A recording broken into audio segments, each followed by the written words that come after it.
house of God today, Courage Conference. Anybody came this morning to fight? Anybody came this morning to be strong and courageous, to go into all the world and occupy some territory? If that's you, why don't you give Jesus a shout of praise? Courage Conference. We choose courage. Grab a seat, tell your neighbor, we choose courage over cowardice. We choose conviction over compromise. We choose passion over apathy. We choose to fear the Lord over the fear of the world, because we live in a moment of time where people are cowards. It was 400 days ago when I was preaching in this very beautiful church on the same day, just a few hours after President Trump got shot. I'll never be able to forget this historical moment. As I was preparing my sermon, a few moments in, I heard the news, and in a moment, in a second, I watched the 45th, 47th president stand up and say, fight, fight, fight. It was a moment where I got to realize that this was a prophetic vision and a prophetic picture of what America will look like the next 4 years. The next 4 years were years of courage, not cowardice. The next 4 years were years of conviction, not compromise. The next 4 years were years of being strong and courageous to fight, fight, fight. This is the reason Paul ended his life saying, at the end of his life, at the climax of his ministry, at the crescendo of his existence, he said, I have fought the good fight, and I have finished the race, and I have kept the faith. Because we live in a moment of time where people like Jesus, they love Jesus, but they don't fight for Jesus. Have you ever seen those people? Jesus my friend, Jesus my friend, Jesus my boyfriend. And we live in a moment of time where people like encouragement preaching, whatever that means. And when I figured out what that means, it means you're beautiful, you're amazing, you're worth it, you're beautiful. And this is the problem. Not everybody here is beautiful. Just look at me. I've been to church a lot of time where they told me you're beautiful, and I look in the mirror and it doesn't match. But this is the problem, is that encouragement does not mean you're awesome, you're beautiful, you're amazing. What encouragement actually means is that the Word of God will place courage in your bones to fight, fight, fight. Encouragement is not, you are beautiful. Encouragement is the Word of God. Encouragement is the fire of God. Encouragement is the presence of God giving you the courage encouragement.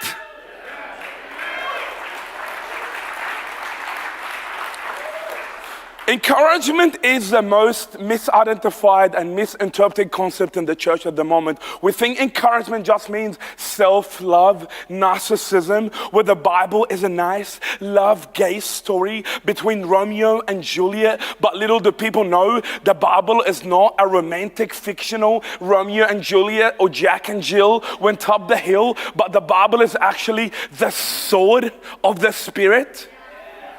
And this is what the Bible does. It gives you the passion and the fire and the strength and the courage to fight.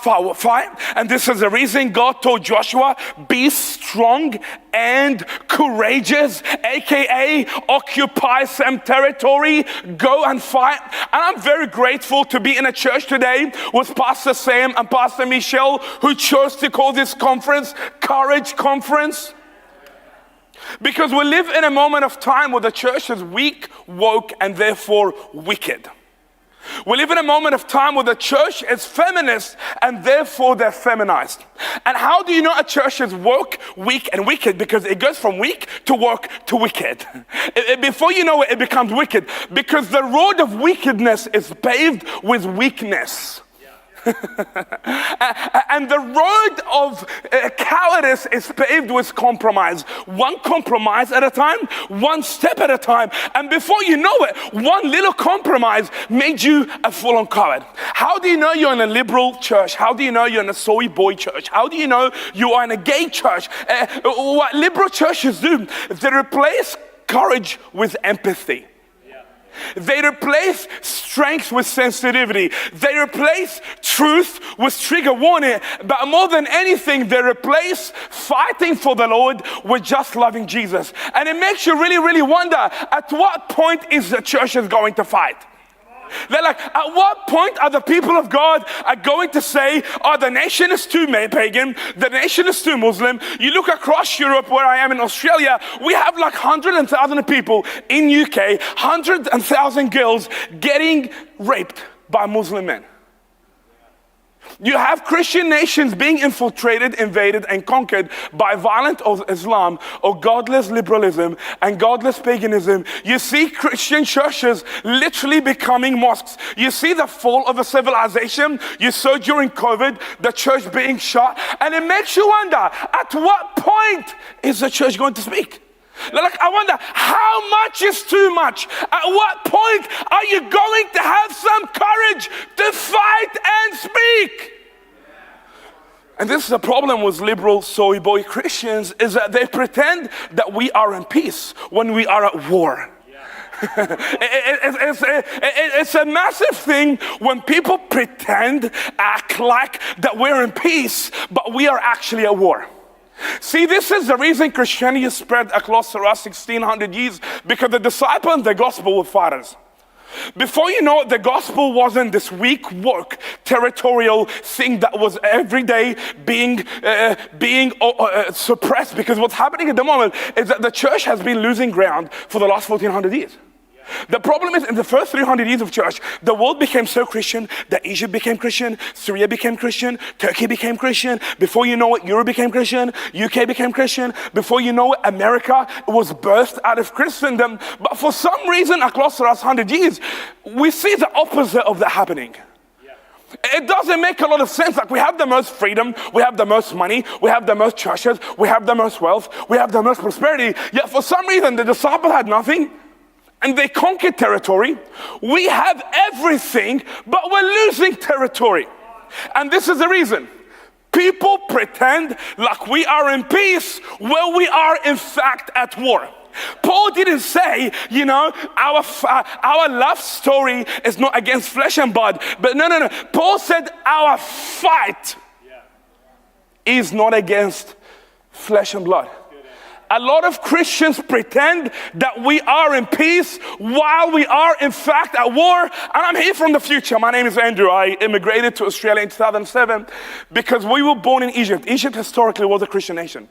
It was a Christian nation until Islam invaded and took over Egypt by the force, by the sword, by the power. People were butchered, beheaded, tortured, raped, just like you saw on October 7th. Women were raped and kidnapped. Young people were enslaved and butchered. Young and old men were killed. And before you know it, Egypt went from a Christian nation to a Muslim nation. In the last 1400 years, Egypt went from 90% Christian to 10% Christian.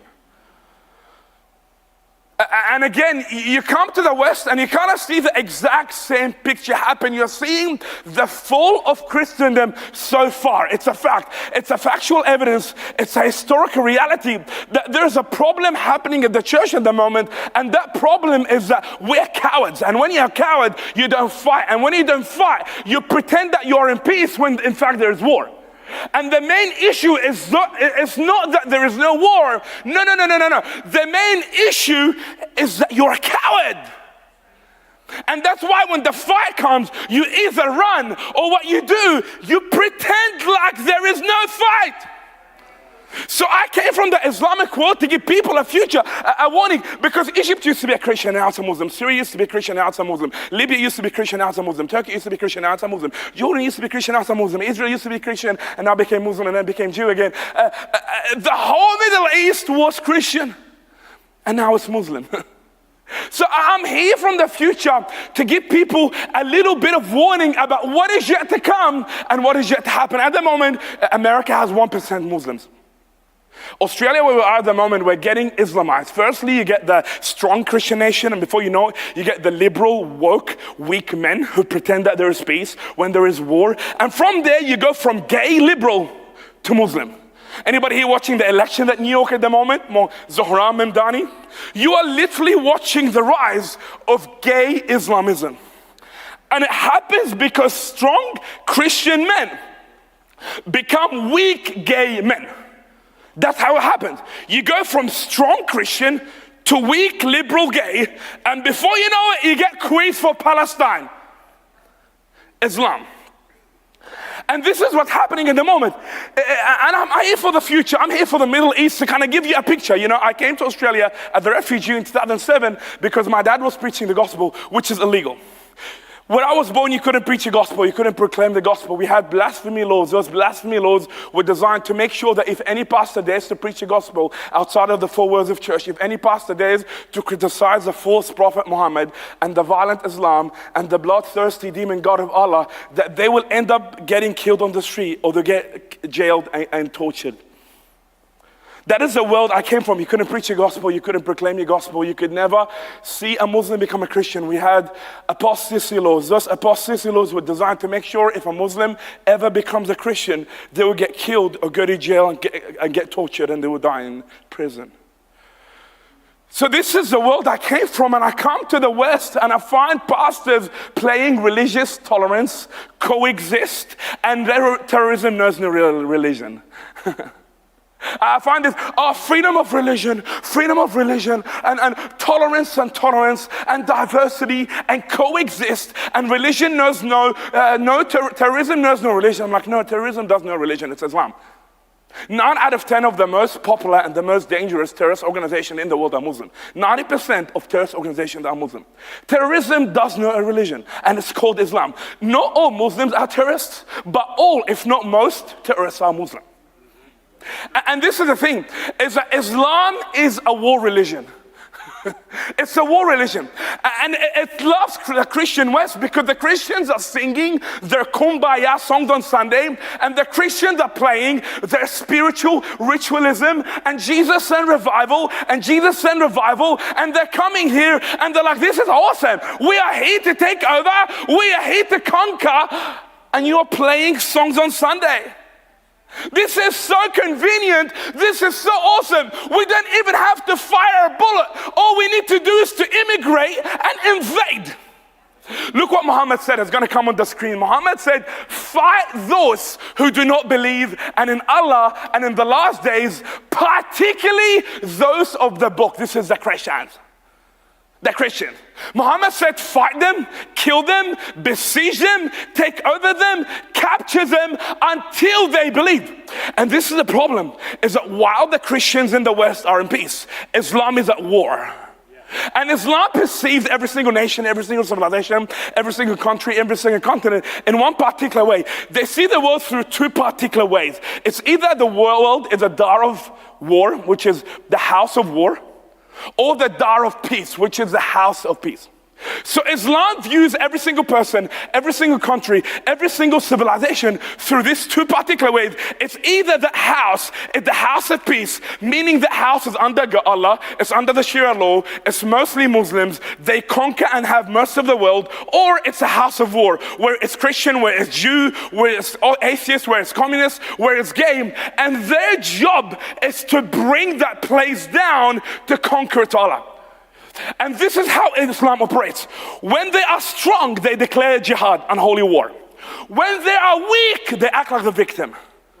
It's very, very important, and it's very awesome because we live in a liberal world. Everybody has the liberal empathy, the leftist empathy, the stupid empathy, where they don't think with their mind, they think with their feeling, they don't think with their head, they think with their heart. So it's very awesome because here in the West, if you act like the victim, you got the moral superiority. Have you guys been saying, free, free Palestine? You're like, what? Dude, those people killed, raped, burnt, butchers, young women, men, young people, and they're acting like the victims.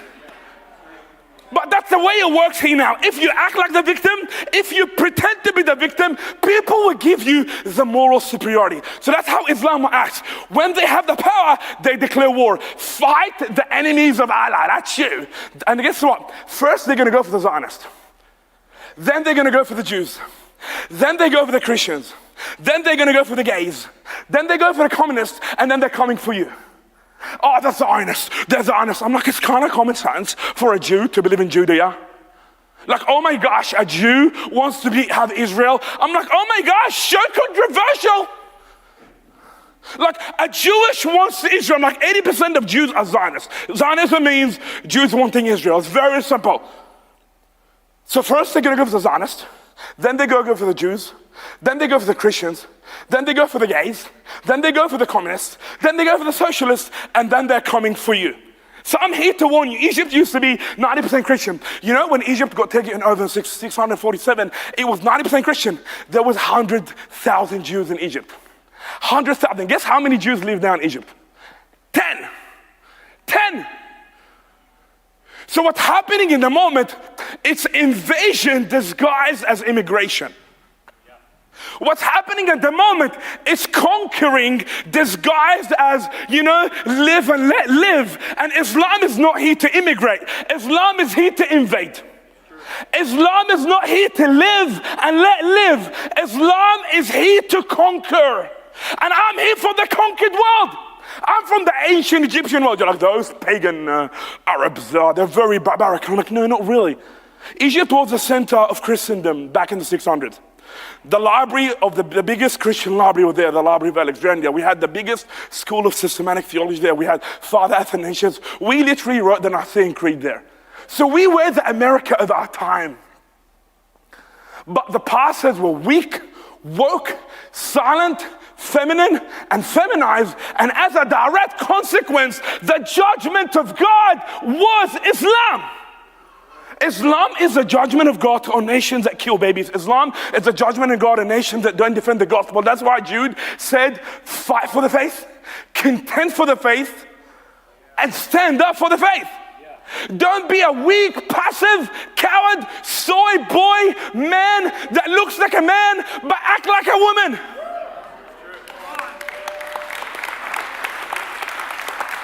You're too much. I'm like, no. You're too little. You're too fundamentalist. I'm like, I'm fun. You are the mentalist.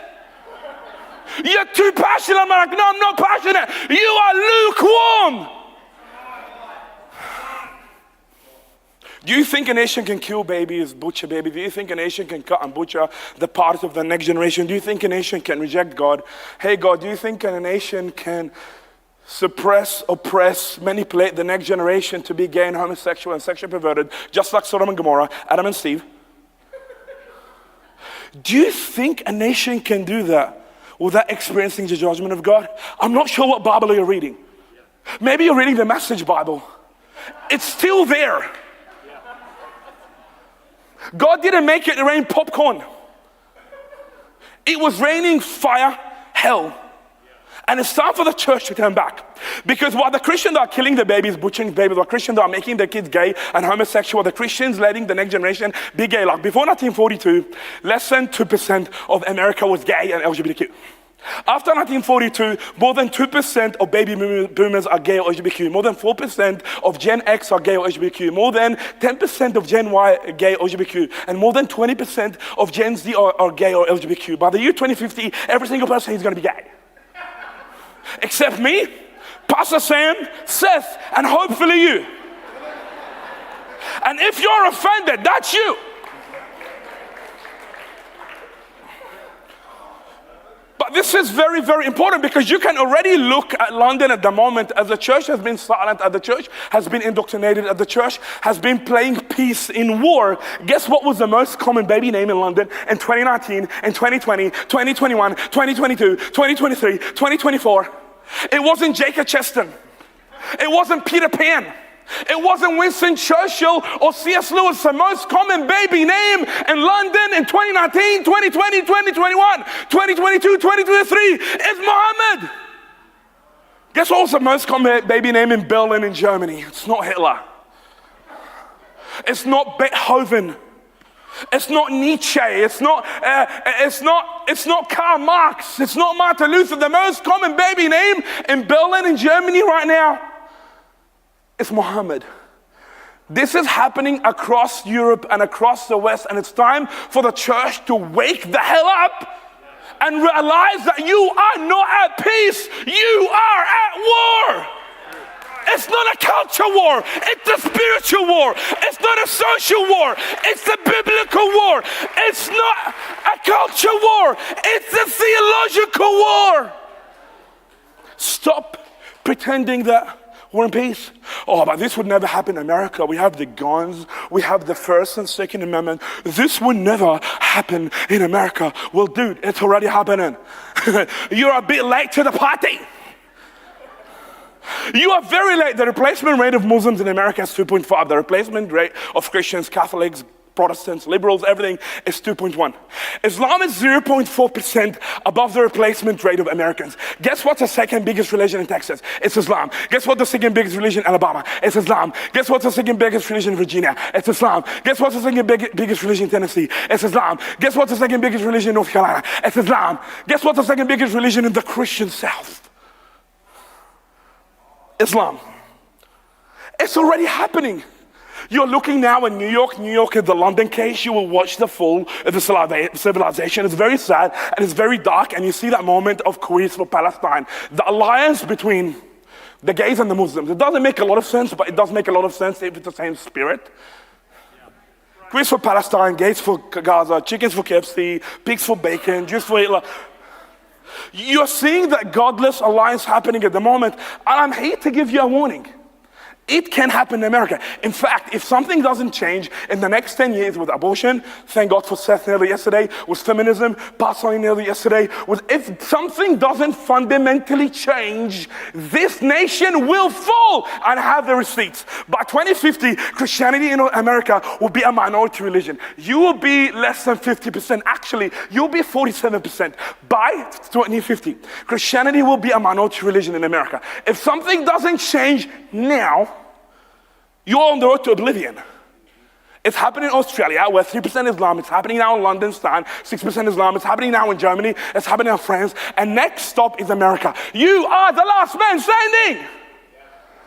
It's true. Wow. It's happening. It's happening. So it's happening right now. By 2050, so Islam from 2000 to 2025 went from 1 million people, now it's up to 4.25 million people. So Islam spread by 300% in the last 25 years. So while the Christians are killing their babies, butchering their babies, while the Christians are cutting and butchering the body parts of the next generation, while the Christians are playing politics with the Bible, Islam is spreading like a virus, and the Muslims are spreading like rabbits. And I came from the future to give you a warning of what will the world look like if you don't stand up, speak up, and fight.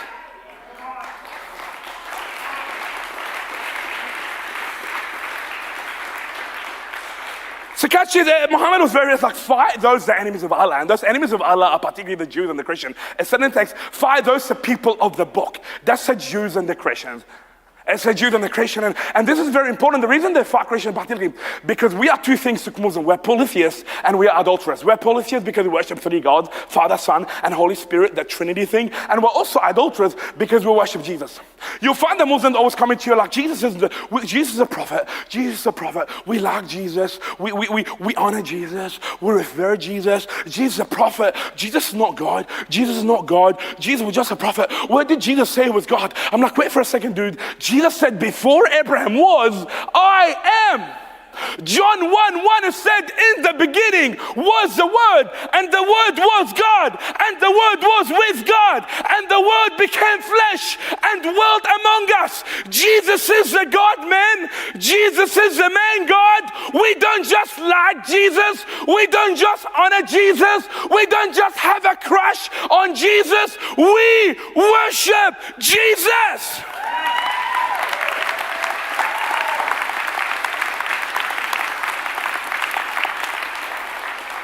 So you find the 3 points of theological tension between Islam and Christendom. And the 2 points are, Jesus is not God. Jesus is not God. Jesus is just a prophet. I'm like, no. Jesus is a God, man. Jesus is the man God. We're going back to the Dark Ages. It's going to be theological. It's going to be philosophical. We're going back to Christian orthodoxy. People have no idea what is coming to them. Theology is going to be cool again. We're going back to Christianity, the Christology. Jesus is the God man. Jesus is the main God. We're going back to Trinitarian theology. Do Christians worship three gods or one God, three in one? We're going back to bibliology. Is the Bible real and true? Because Islam attacks the two fundamental elements. It's happening in Europe right now. The church is playing social justice games instead of speaking the gospel. You guys have been seeing Justin Wellerby and all this weak, woke liberals. Seth nailed it. Like, But you got, Russell Moore, Tim Keller, all that crew. They're playing social justice game instead of fighting and contending for the faith. Paul said you need to fight and contend for the faith. Paul said you need to have reason for the hope that you have. Paul said we wage war not like the world, but we wage war by the word of God, to take every thought, to take every false argument, to take every argument that sets itself high against the knowledge of God, and we take it and we submit it and we subdue it to God. There is a theological war humming. So it's peace if possible, but truth at all costs. It's peace if possible, but truth no matter what the cost. And it's time for every single person under my voice to stop pretending that we are in peace. Right now in London, the mayor of London is Muslim, the mayor of Oxford is Muslim, the mayor of Oldham is Muslim. Right now in America, we're watching the rise of a mayor of New York to become Muslim. Islam is already here. And God delivered me from the future to give America a warning. It's time for the church to speak up, man up, be strong and courageous, and stop being gay. You're like, how dare you? I'm like, yeah. It's time for the church to man up, to speak up, to act like a man, for men to be men, for pastors to be warriors, for pastors to be strong and courageous, to speak the word of the Lord, because Islam is a religion of war. Okay, I really do. And if you're not a warrior, you will not be able to survive it. If people empty church because of a 1% death rate virus, you have no idea what's going to happen when Islam comes. People are going to be running and running. People in churches will not be able to tolerate a bomb in a church. They were running, oh my God, we're gonna die. I'm like, dude, 1 out of 100 people dies out of corona scamdemic. Like 1. Can you imagine if there was a bomb in church? Can you imagine if someone got stabbed in church? I'm like, if you don't teach people to be warriors, they're not gonna make it. If they made it through COVID, they would not make it through Islam. I remember growing in the middle of Easter, and every single Easter, every single Christmas, we get a nice little gift from the Muslims of a church exploding. Randomly. You didn't know which church is going to explode. Like anytime, you can go to Cairo, you can go to Alexandria, you can go to Port Said, you can go anywhere across Egypt, and something will bomb, because Muslims are very, they bomb. Allahu Akbar. If you ever hear someone speaking Allahu Akbar, run. That's my friendly advice from an Arab friend. And what was mind-blowing is that across Christmas and Easter, people will still come to church. Like people will still line up in Christmas and Easter. In order for you to get a seat in church, you will have to come 9 a.m. in the morning for a 7 p.m. service. The service are so full that people have to line up for 8 to 12 hours to get one seat on Christmas, with the possibility of dying. And people still went. And during the COVID pandemic, scandemic, I looked around and people were running around. I'm like, oh my gosh. They're not going to make it. You wonder why Andrew Tate became a Muslim? Because pastors are so weak, soft, and feminized. They are so weak. Gen Z are the most Christian, most conservative, but the most anti-soft gospel. They are anti-soft gay gospel. Because we have made losing now spiritual. It's like, I want to lose. I'm like, they call it winsome Christianity, but one thing about winsome Christianity, it's always losing. Like, have you noticed that? Winsome Christianity, well, the people are not Christian. Winsome Christianity, you're losing the culture war. Winsome Christianity, babies are dying. Winsome Christianity, gays are getting married. I'm like, wait for a second. Winsome Christianity is not very winsome. It's losing Christianity. It's losers Christianity. It's a philosophy of losing and making it look like winsome. And you look at the facts and the statistics and the receipts of winsome Christianity. Christianity is not growing in America because of winsome Christianity. Like, we have to do a sample test and actually look at the last 7 years. Winsome Christianity loses not just the culture war, but the people war. People are the most perverted, the most sexually perverted, the most bloodthirsty, the most anti-God, the most anti-God. Somehow winsome Christianity is not very winsome. A few years before we immigrated to Australia in 2007, my dad converted a particular Muslim woman to Christianity. We didn't intend on that. We literally used to help her and love her every single week. So as a direct consequence of showing the love of God for her, that particular Muslim woman came to our house and she ended up believing the gospel, repenting of her sin and becoming a Christian.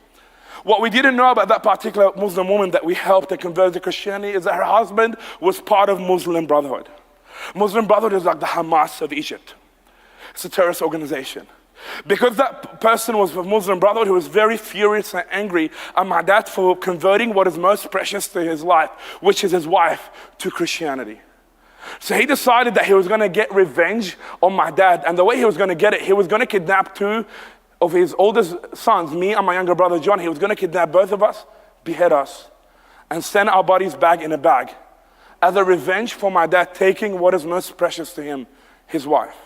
He orchestrated the plan. He got two of the Muslim Brotherhood friends, which is a very sophisticated, wealthy terrorist organization in Egypt. He got his two of his Muslim Brotherhood friends. They came to our house 7 a.m. in the morning as me and my younger brother was about to go to school on the yellow bus. 7 a.m. in the morning, me and my younger brother, we used to go to school every single day. And he came and he waited for me and my younger brother to go downstairs to catch the yellow bus to go to school. But the moment him and the two other men came to kidnap, behead both of us, both of them, and the Muslim Brotherhood men, the three of them, they froze and they couldn't move.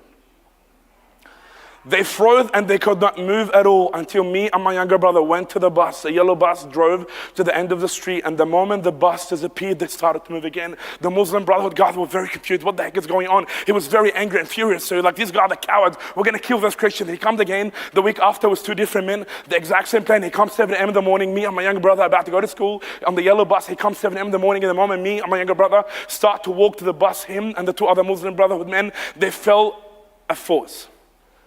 They felt a force and a power take their hand, put it behind their head, and they couldn't move at all. They couldn't move at all until me and my younger brother went to the bus. The yellow bus was shut. The bus drove to the end of the street, and the moment the bus disappeared, they started to move again. The guy was very confused, and the thing is, we didn't know this was happening. You know, if I knew that was happening, I wouldn't be going to school that day. I'd be like, hey mom, can I please not go to school? Someone wants to behead me. I think she would have said yes.